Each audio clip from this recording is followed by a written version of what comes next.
அயல் நாட்டினரை காக்க வைக்காதே என்று உனக்கு நான் பலமுறை கூறியிருக்கிறேன். இபின் பத்தூதா ஒரு கல்விமான். அவனை காக்க வைத்தால் அது எனக்குத்தான் அவமானம். அழைத்து வா.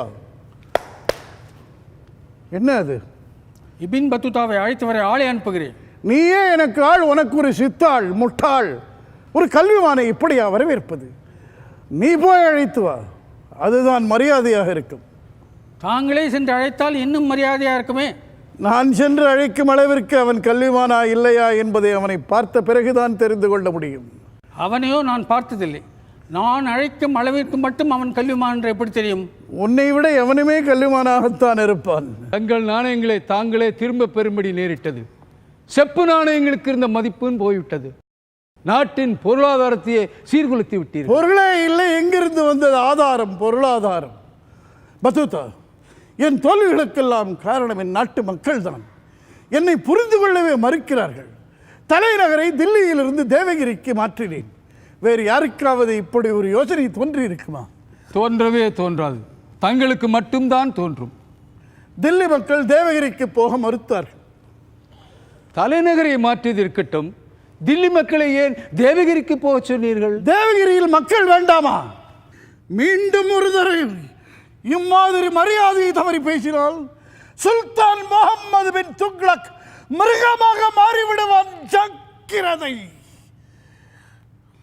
கோபப்படாதீர்கள் சுல்தான். ஆத்திரக்காரனுக்கு அறிவு மட்டு. எந்த முட்டாள் அப்படி சொன்னது? தாங்கள் தான் சொன்னீர்கள். என்ன சொன்னேன்? கோபம் மனிதன் விரோதி என்று. நான் அப்படியா சொன்னேன்? சுல்தான், தாங்கள் அவ்வாறு கூறவில்லை. இல்லை. சற்று முன்புதானே கூறினீர்கள். இல்லை. சுல்தான், என்ன இது? ஒரு நாட்டின் சுல்தானாக இருக்கிறீர்கள். அந்த பதவிக்கு மதிப்பு கொடுத்தாது உங்கள் சிறுபிள்ளைத்தனத்தை விட்டொழியுங்கள். மானக்கேடான விஷயம். ஆத்திரப்படாதே பத்தூதா. ஆத்திரக்காரனுக்கு அறிவு மட்டு. நதியில் இருந்து விட்டேன். எப்படி செய்வாய் ஆராய்ச்சி? உங்களை என்னால் புரிந்து கொள்ளவே முடியவில்லை.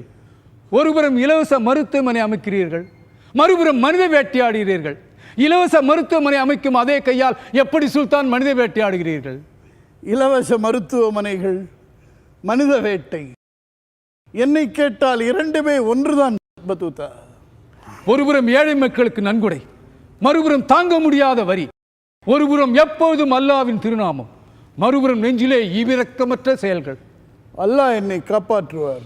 உங்களை என்னால் புரிந்து கொள்ளவே முடியவில்லை. வர வர என்னாலே என்னை புரிந்து கொள்ள முடியவில்லை பத்தூதா. ஆனால் ஒன்று நிச்சயம், நான் ஒரு மேதாவி. அஸ்ஸலாமு அலைக்கும் ஷாயின் ஷா. என்ன ஹசன் ஷா? பஹாதுதீன் குர்ஷாஸ்பை அழைத்து வந்திருக்கிறோம். அந்த துரோகியை இங்கு இழுத்து வரவா? நீ யார் அவனை துரோகி என்று சொல்ல?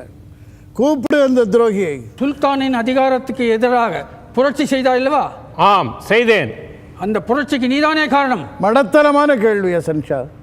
அவன் செய்த புரட்சிக்கு அவன் அல்லாமல் நீயா காரணமாக இருக்க முடியும்? மன்னிக்க வேண்டும் சுல்தான். மன்னித்தோம், விசாரணை தொடரட்டும். சுல்தானின் அதிகாரத்தை நீ எதிர்க்க காரணம்? அவர் செய்த அக்கிரமங்கள். என்ன அக்கிரமங்கள்? வரிசைப்படுத்திக் கூறு. ஹசன் ஷா, என் அக்கிரமங்களை வரிசைப்படுத்தவா இந்த விசாரணை? குற்றம் சாட்டப்பட்டவனுக்கு தன் கட்சியை எடுத்துக் கூற சந்தர்ப்பம் அளிக்க வேண்டாமா? வேண்டாம். அது சட்டவிரோதம். சட்டத்தை மாற்று. நமது நாட்டில் சட்டங்கள் அடிக்கடி மாறிக்கொண்டே இருக்கின்றனவே. நான் வைத்த சட்டம் நானே மாற்றுகிறேன். நீ யார் என்னை கேட்க? மன்னிக்க வேண்டும் சுல்தான். நான் சுல்தானாக வந்ததிலிருந்து உன்னை மன்னித்துக் கொண்டிருப்பதே என் தொழிலாக போய்விட்டது.